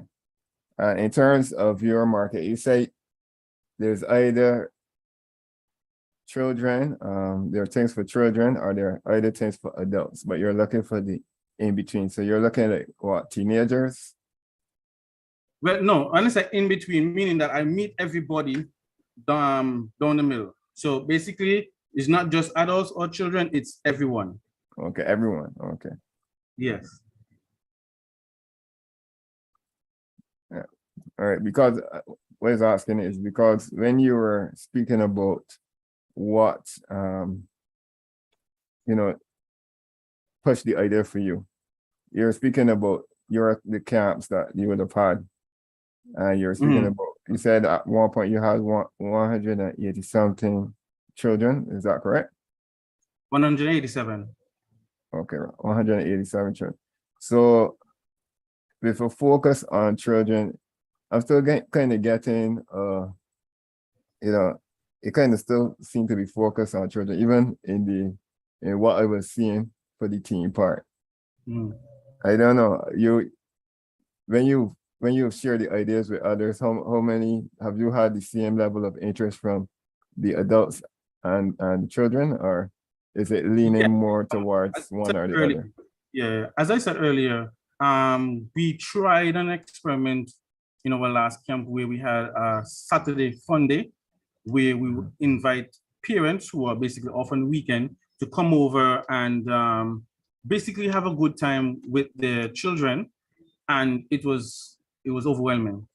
The parents was like, hey, we need to do this more often, all right? And I started to share ideas of, you know, my future endeavors, and they are very excited about it.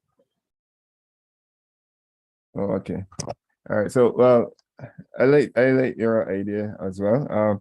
But I think you need to really find the right persons to work along with. Even the slides, I would have expected a little more from if you're saying you're an artist. But because you had the words over the images, right? So it was a bit difficult to read some of what you had on the screen. So you understand? No problem. So in the future, if you're doing that, try to at least make the background plain so that the words will not blend into the background. No problem. All right, so that's something for the future. But other than that, I think I can hear the passion for it. But I listened to what you said about the team, but you need a business person on the team, right? That will guide you in terms of, you know, marketing, the strategy, the product, the pricing, things like that. Because I'm not getting that from you as yet. All right. Okay, no problem. No problem. Thank you very much. All right, so that's it for me. Thank you. Thank you, Judge Gamble. And over to our next judge, Judge Yearwood. Over to you with your questions for our finalists this evening. Juve, excellent concept, excellent idea, and I see you've begun to test it in the market. Have you at any point sat down and looked at any financial projections?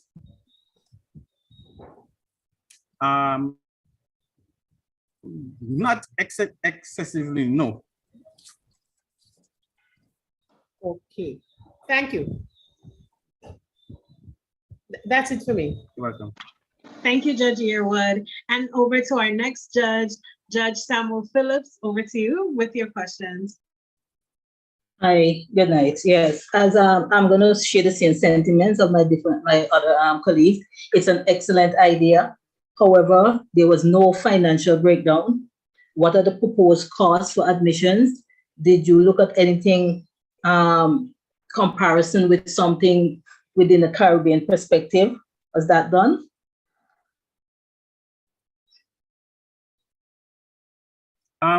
I was basically trying to do some research. There was one place that basically, ran across my mind as a child was Caribbean Cove in St. Kitts. I went there as a child and, basically tried to do some research. Unfortunately, Caribbean Cove is no longer in existence. So persons couldn't really give me any ideas as to what. I only basically know, like, for a day pass here to a hotel, it's like $100, but I would not want it to be so, stringent. So, we're still in the process of trying to figure out, okay, then if this becomes a reality, when this becomes reality, what could be a proper charge, something that is sustainable, something that is easy for people to, okay. To pay. I'm going to share what Jackie was saying, Judge Yearwood. You need to have a financial projection, because if you're taking this someplace to some other investor, they would need to know what is it that they plan to get out of something like this. I'm not sure how big you're seeing this, but something like this is a huge venture, and it needs to have projections as well as market analysis, competitors, outlook, and all that thing. But I'm not sure. I never heard anything as opposed to what is the location or the earmark, where you earmark this project to be in Antigua and Barbuda. Because remember, accessibility is also a factor. Right. So I'm thinking of a central location where everybody could reach. And I don't want it to be in town. It has to be in the countryside, because of the picnic sites and stuff like that. I have my eyes on some land in All Saints. All right, I already did my investigations. I already know what I have to pay for it and stuff like that. All right. So once funding becomes available, I'll be sitting down talking to the owners and stuff like that. All right, and it is reachable. So is this being looked at as a family venture, or are you looking to have something in terms of partnership further down? If at the end of the day it needs to be a partnership, so be it. All right. But as I said, you will need to have that whole business plan properly done so that someone can look at it and think about it as being a realistic investment. However, it's a good project. It's something that is needed in our community, wholesome family fun, but it also needs to be well planned and worked out. But that's all my question. Thanks. All right. Thank you. Thank you, Judge. And our final judge for this panel is Dr. Phillips. Over to you with your questions. Hi, Duvia. Hello. The concept, as everyone has expressed, is well needed. Yes. I have a few questions. With a techno generation today, you mentioned that they're always on their phones. What's your plan to guarantee that market growth if they're techno-based? You're trying to get the young people involved.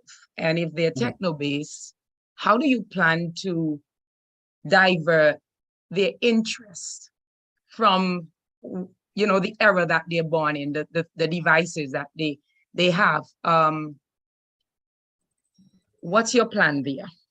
Okay, so basically, we sat down and we realized that, yes, phones, they're stuck in their phones. So we have to speak their language. So as I mentioned, there will be like a game room. And the game room, it's mostly simulator games. I have a few already. And I do operate a game shop presently. And on Saturdays, we offer family day as well, where the parents will come in, and if you see the parents driving a car, you would want to know if they really drive on the streets of Antigua. On a TV, they're reckless. All right, but it's fun, right? It's fun and it works. All right, yes, so we have to speak their language. We cannot have a place where there's no technology. Also, I learned a few years ago as a teacher, this stuff called Kahoot. It's an online game. It's learning, it's fun, all right? And once again, I did it as a family project and it worked wonders, all right? It's a game where you log in via your phone, your tablet, whatever it is. There's a big screen, your name pops up on the screen and you ask questions. It's like a multiple choice questions. You have to select the questions first. So it's first, second, and third. At the end of the day, you see who, you know, and how many points you get and stuff like that. So yes, it's not only going to be just play, and, you know, forget about their technology because they will get bored after a while. But once technology is there, yes. Okay, thanks. How sustainable do you see the venture?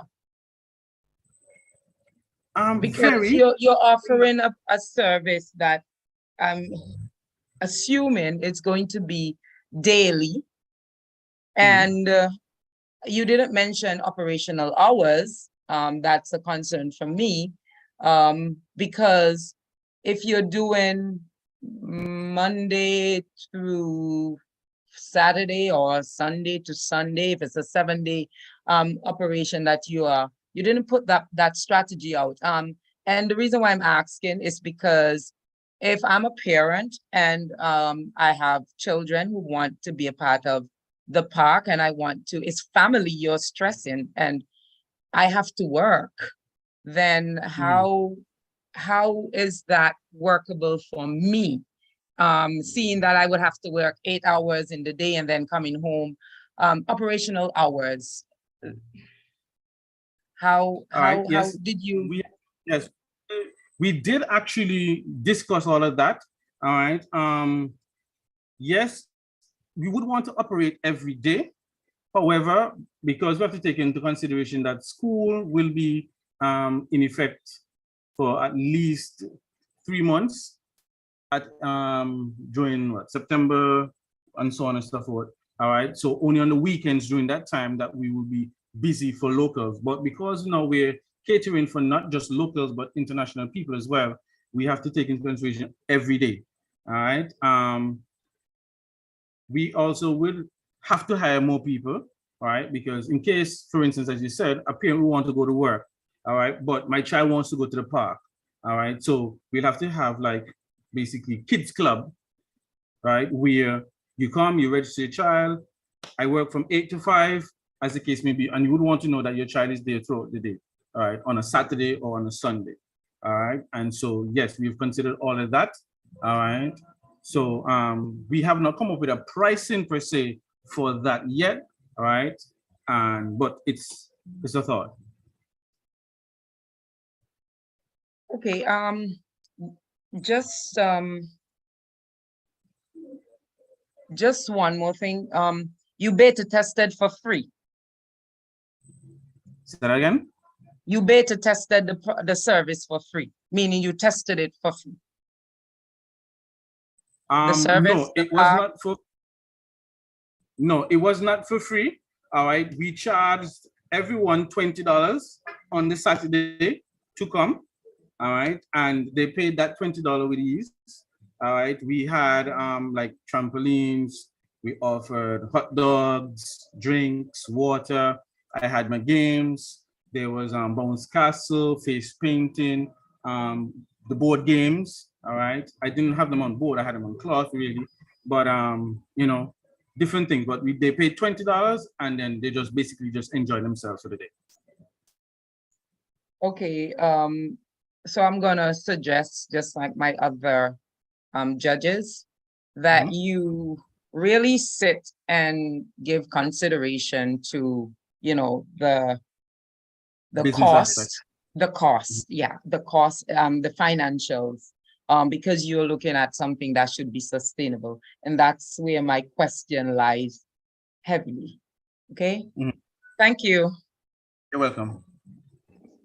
Thank you to the judges for your questions, and to our finalists, Mr. Burns, congratulations on presenting your business and answering our judges' questions this evening. Much success to you as you continue to progress forward in this business venture. and further developing this idea. So we will continue forward. You're most welcome. We will continue forward with our next finalist from Ren's Unique Design Services by Renetta Roberts. Renetta, I invite you to start sharing your screen and coming to us on camera so that we can see you before you present your business. Good evening, everyone. I am Renetta Desiree Roberts from Ren's Unique Design Services. My business started just a few years ago as a hobby. Basically, I started as a hobby. Sorry for interrupting you, Renetta. Can you please share your screen first so that we can see your beautiful presentation and so that we don't miss any piece of it. So please start sharing. Go to slideshow. At the top bar, there's slideshow.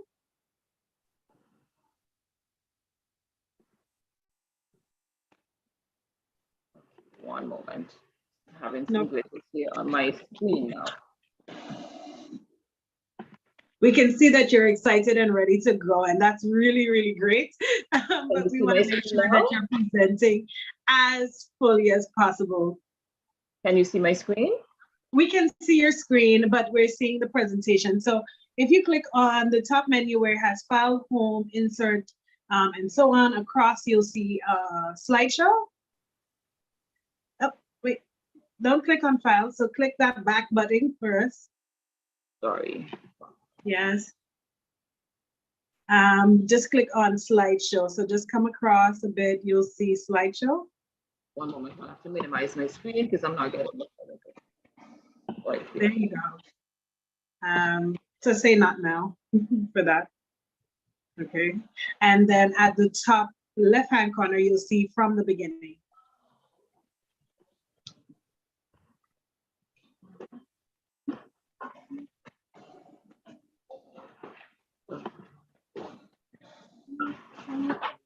At the left, you'll see from the beginning.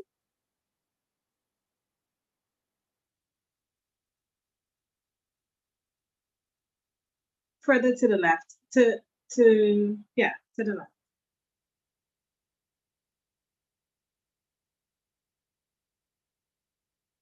There.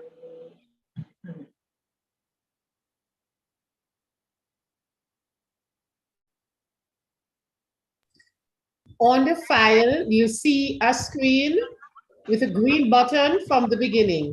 Go back into this slide. Right? Look on the file. Pull back down your thing, look on the file. There it is from the beginning. Right there. No, go the other way to the end on the file. Okay. Oh, there we go. Perfect. Oh, what's happening? So go to from the beginning to the left. So you don't need to record, right, this one. Perfect. And then, I think I'm off. Yes. Sorry about that. Okay. No worries there. We're here with you. So you click on from the beginning first, and then from there, you can use your arrow keys to move forward. So don't click anything else after that. Right, stay here, and then you can use your arrow keys to move forward. Thank you very much. Okay. So. You're most welcome. So once you're settled and ready, then you can begin. So once you're ready, please go right ahead and start your presentation. Thank you very much. Okay. My name is Renetta Desiree Roberts. I am the owner and designer of Ren's Unique Design Services. My business started as a mere hobby back in 2012, thereabouts. And our main focus as Ren's is to create local handmade pieces. Now, Ren's, as I said, we cater for all occasions, for all ages. Our focus is to enhance outer beauty with class and grace. With our intriguing and alluring designs and pieces, we try to create it uniquely to fit that individual. In spite of the inflated costs of material, which in most cases cannot be had locally. You have to source it from overseas. We try to focus on providing quality at reasonable but affordable prices. For our business, we mainly focus on pearl pieces. The reason being, pearls can accentuate any simple or extravagant attire that you may put on. So with Krenz, we also do jewelry repair, and we can turn your old jewelry into a masterpiece. What I find is that finding quality pieces is very rare these days. You may purchase a piece and then it doesn't last you for very long. Our focus is to address the shortage of quality jewelry in the marketplace, and we propose to making quality jewelry, but at very affordable prices. Now, back in 2018, 2019, as we were just really actually moving forward with this business, we would do mainly our pieces are done via order. So once you place your order, basically we create a piece to suit you, the individual, and based on your occasion. COVID has affected all of us in one way or another. And what you found that back in April 2019 to around 2021, things were on a decline as a result of not having all these events, face-to-face events like weddings and church ceremonies, you name it. Because of all these, it affected production and the sales and revenue as such. And because of that, you found that things were on a low until about 2022, when things started to change and we were going back to face-to-face activities, and persons started to invest once again in their pieces for their different occasion. More so, a lot of persons were investing for graduation, these type of activities. But statistically, we found that persons between ages 25 and 40 tend to purchase because once they're going to an event, they must have something new and something different. And they always wanted you to create something for that occasion. So given that, and persons between 50 and 65, or older persons, they love pearls. So once you see your grandparents, they would always have some sort of simple pearl, for their different events. So having said that, our goal for this year, later this year, starting now, I should say, is to increase our revenue based on our clientele by at least 50 to 100%. Now, with Krenz, as I said, I do most of the design and I assemble these pieces because I like to see if I don't like it for myself, I'm not going to put it out for the public until I am comfortable that this piece is what my clients will be looking for. We have client base in Bahamas, in the US and other Caribbean islands. And these orders came about because I would have done simple pieces for individuals and they would have taken them and shown them to friends. A lot of persons, what you find like for birthdays and Christmas time, we saw increase with that because a lot of persons tend to invest and wanted to purchase simple but very unique pieces for friends and families and so forth. So most of our clientele is on a referral basis. Now, these are some simple pieces that I would have done over the past few months. When it comes to independence, different things. We do head pieces, we do bridal pieces, you name it. And we do belly chains as well with a different style to it. Instead of the regular beads, we use pearls and we use additional things. But for us at Krenz, we want to say to you, come home to local creative designs with quality products at very, very affordable prices. And that is what we want to present to the public. And we hope we can get, we can increase our clientele, as I said, and we can embark on other avenues, like in other areas.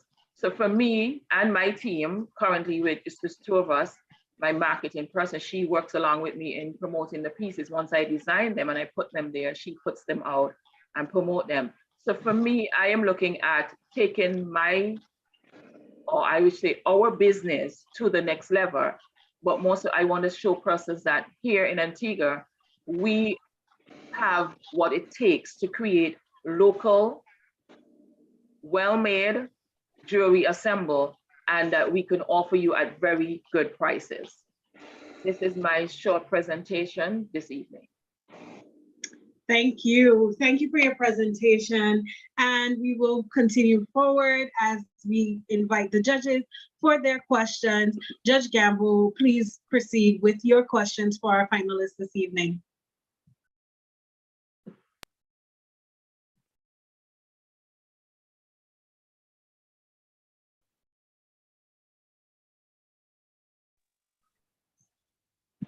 Judge Gamble, over to you. Okay, sorry about that. Good night, Desiree. Good night, Mr. Gamble. Yes, enjoyed the presentation. I enjoyed it. Thank you very much. It was good to see the numbers. So I can see that you did your research in terms of the financial aspect. My main question would be regarding your product. You are creating a quality product at a reduced price. How are you able to reduce your price? Well, how we do it, the way it is done is like this. Most times when you go into the stores, what you find is that they offer you maybe a necklace at a $50 cost. But what we try to do is we try to change that. We will give you a simple but elegant necklace, a handpiece, and an earring, which complements, you have a full set there to complement any attire that you may put on. And instead of charging the cost for one piece, we're giving you a combo at that same cost. So what you get is a 3-piece combo or 2-piece combo for the price of one that you would go into a store and find, and at a very, uniquely done and well put together. Okay, thank you. So yeah, you were affected by the COVID pandemic. So it was, the numbers show that.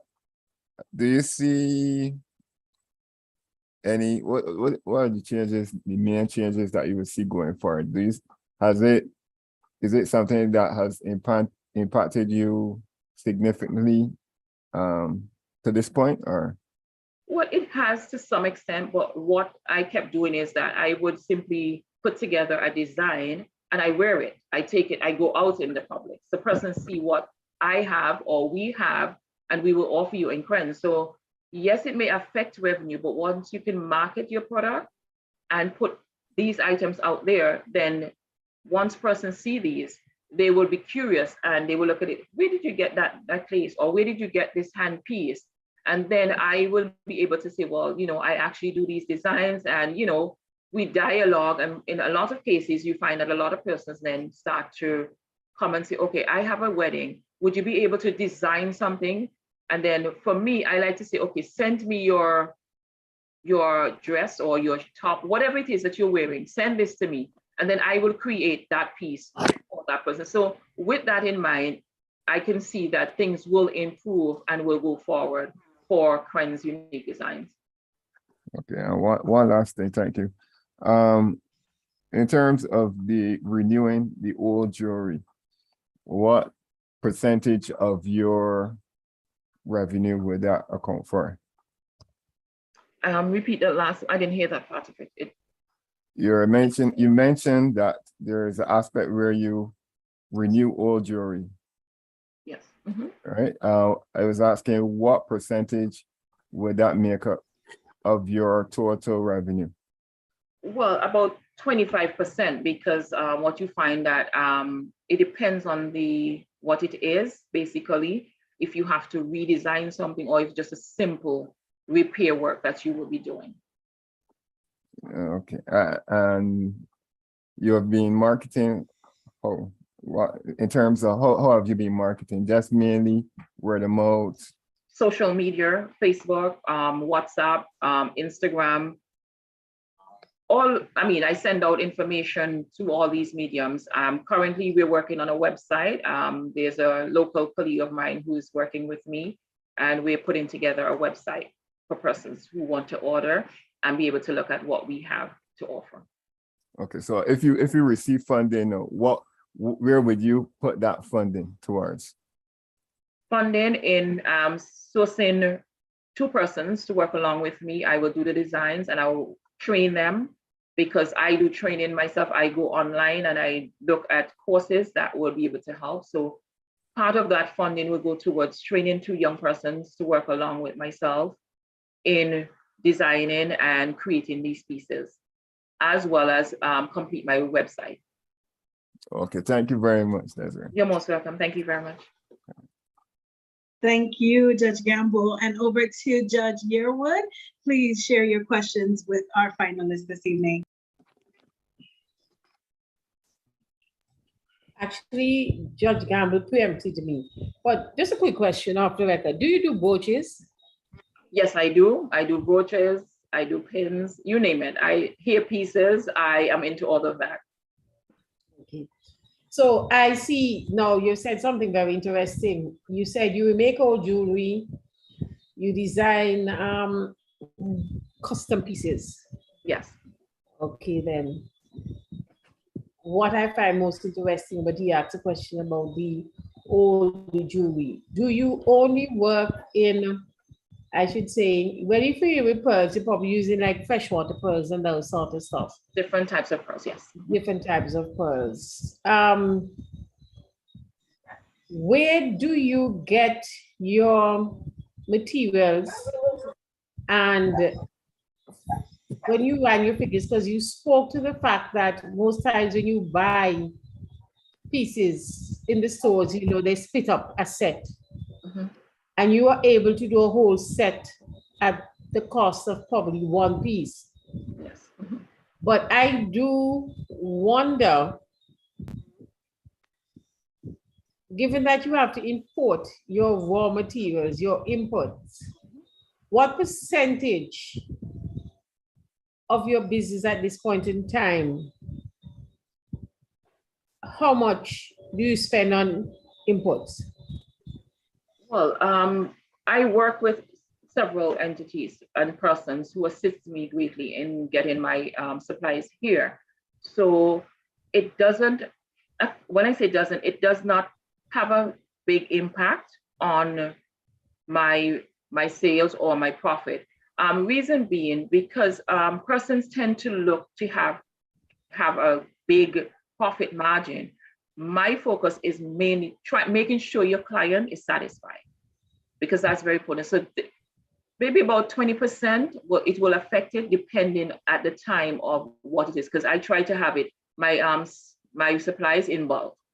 So I would have enough that will cover me for a particular period.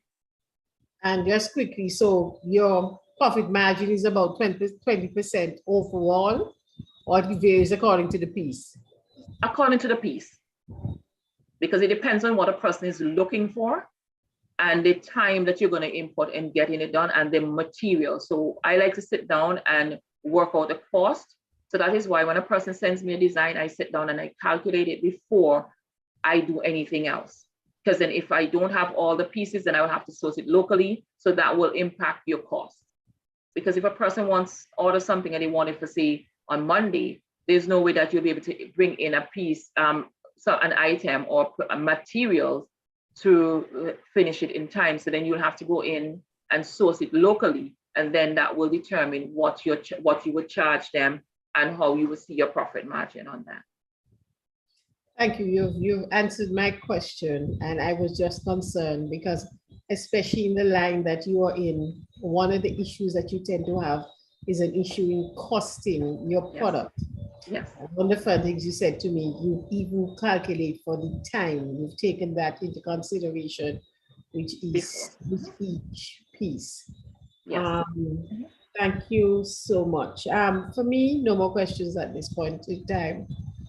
Thank you. Thank you, Judge Yearwood. And over to our next judge, Judge Dr. Phillips, over to you with your questions for our finalists. Good evening. Good evening. Thanks for your presentation. I have a few questions. With regards to, because I see, as Judge Yearwood said, you're selling 3 for 1 for the price of 1 at 50. Off the top of your head, what's the cost to produce 1 piece? What's the average cost to produce 1 piece, or when you say the piece, the entire 3-piece? The piece? No, the piece itself. And if you want to give me for the 3-piece, sure. As I said, it depends on what a customer is looking for. If you're doing something simple, they say a single pearl with a single handpiece and maybe knob earrings like what I have in at present. Basically, material cost would be just around $20. So when you sit down and you do that calculation, and you then sit down, you make certain adjustments accordingly. If you're doing a double branded or triple, it depends on what it is. I sit down and itemize it. So if I'm spending $20, $25, depending on what it is, then I can safely say, okay, I will charge a customer 50 or 60, and the price would range based on that. With, you said that you are targeting 50 to 100 clients per month. Per month. And you projected $2,500 to $5,000 per month. If you're working with a partner, how sustainable is that revenue for both of you?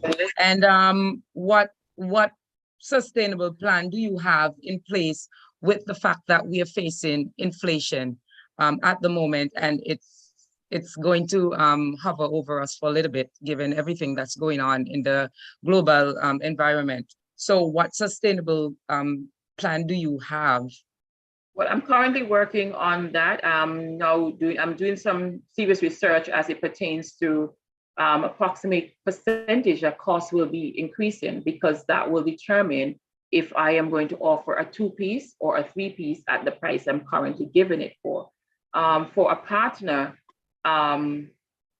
given that I will be having someone work along with me, then we will also be sitting down to calculate how we will go about being able to sustain ourselves on this current path. But if we can see increased numbers, then we can look at how we will basically break down our costs, production costs, marketing costs, as well as to be paying staff to do the work. Have you ever considered, in terms of getting your product out there, have you ever considered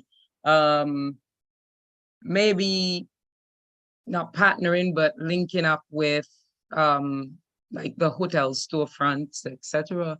Yes, I did. As a matter of fact, a friend of mine spoke to me about that a few weeks ago. So I should be sitting with them to get that out there. There are 2 hotels that she has asked me to look the possibilities of putting the products there. Okay. You work by yourself pretty much to create the product? Mostly, yes, I do most of the work myself currently. Okay. Just a pet peeve. What separates your product from competitors? What would you say is your competitive advantage in the industry? Well, this my pieces are one of a kind. I don't do duplication. And even if a person loves that piece and they want it, what I tend to do is I change it up a bit. So I tend not to give a person the same design as I would anyone else. I try to let it be one of a kind pieces. Okay, that's it for me, Crystal. Thank you, Dr. Phillips. And to our final judge for this evening and for this finalist is Judge Samwell Phillips. Over to you with your questions. Hi, Francine. I don't have much questions because They have all asked what I wanted to ask in the first place. So I have the easiest task anyway. You said you have some overseas clients that you would have shipped to before. How do you ship overseas? Is it by a person or by Well, air? I did mostly by person, because what happened is my clients, what they try to do is that if they have a relative or friend coming, then they will say, okay, I need this particular piece, and this person is coming at such and such a time. Can you send it off to me? So most times I send it and then they just ship it across to them. But so far, that's the mode that I've been using. Okay, so do you plan on looking at having an online storefront that persons can purchase your product? And how are you going to look at exporting them into that plan? Well, that is what I'm currently working on that as well. I'm speaking to local person here who does overseas shipping. So both of us, because he has a small business as well. So both of us are dialoguing on how we can get products overseas at reasonable cost. So all of that will now be looking at to incorporate in the fees for the clients who are overseas based. Okay, so presently you're doing this on a part-time basis, right?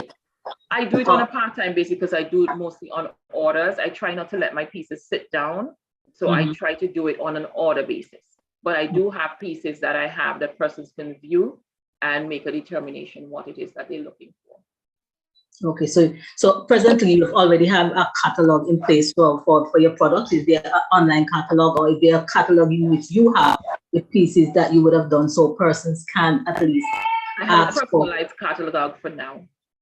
And that is persons can see until we get the website up and running.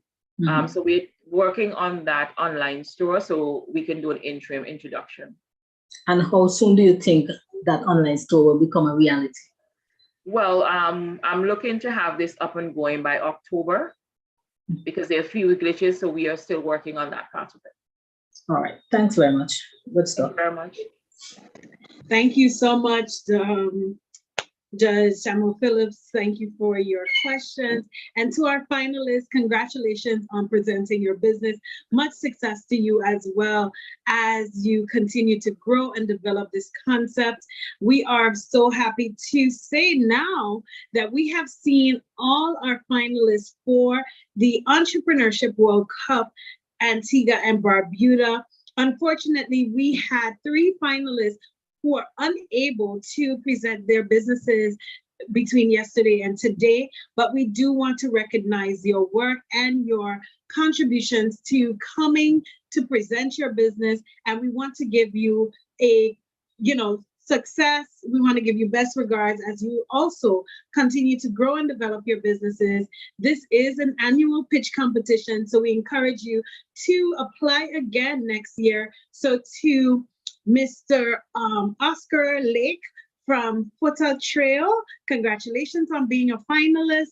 And we were disappointed to not be able to see your business presentation, but success to you. The Juicery, founded by Rhea Thomas, congratulations as well on being a finalist. And finally, Roots Place, founded by Ruth Spencer. Much success to you as well as you continue to press forward and continue to develop your businesses. We hope that you are still on track as next year comes in, that you apply next year to pitch your business and hopefully make it as well to the finals in 2023. And so with that, I would like to share some congratulations, some thanks to all the judges, first of all, for sharing this time and space with us. Thank you for being here. Thank you for evaluating all our finalists. Thank you for your encouraging words as well as your, feedback to our finalists. Finalists, I hope that you would embrace the information that you received and feedback that you received from each of the judges to expand and grow your businesses. These feedbacks are not to discourage you, but more so to help you to think about all the areas of your business that you can increase and grow in. So thank you so much for being here, and thank you so much to our finalists. Before we round off, I do also have some warm regards to our sponsors. And so we want to give a special thanks to the OECS Techie team for helping the finalists with their pitch presentations. Thank you for your work and contributions to assisting the finalists to present this evening and yesterday evening. And to our sponsors, ACB Caribbean and State Insurance Company Limited, thank you so much for your contributions. And some notices before we close off. So to the finalists, just so you know, and I actually did make mention of this yesterday that you would hear the results tonight. Unfortunately, that is not the case. So you will actually you'll get an invitation to the award ceremony that will be hosted on September 2nd, where we will be announcing the finalists and we'll be announcing the winners, actually, not the finalists. So we'll be announcing the winners of the Entrepreneurship World Cup Trinidad, Antigua, and Barbuda. So yes, now I'm excited about finding out the winner.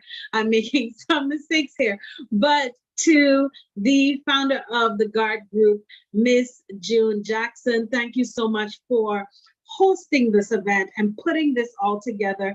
Thank you for inviting me to be your host. And to Miss Judy Richards, thank you as well for all your contributions to making this event possible. So we now come to the end of the Entrepreneurship World Cup Antigua and Barbuda.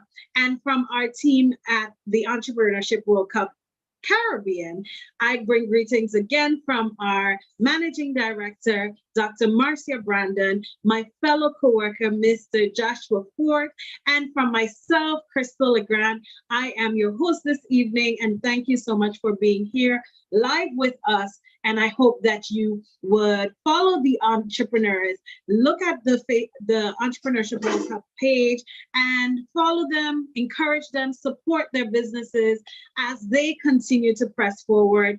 Thank you so much and have a great evening.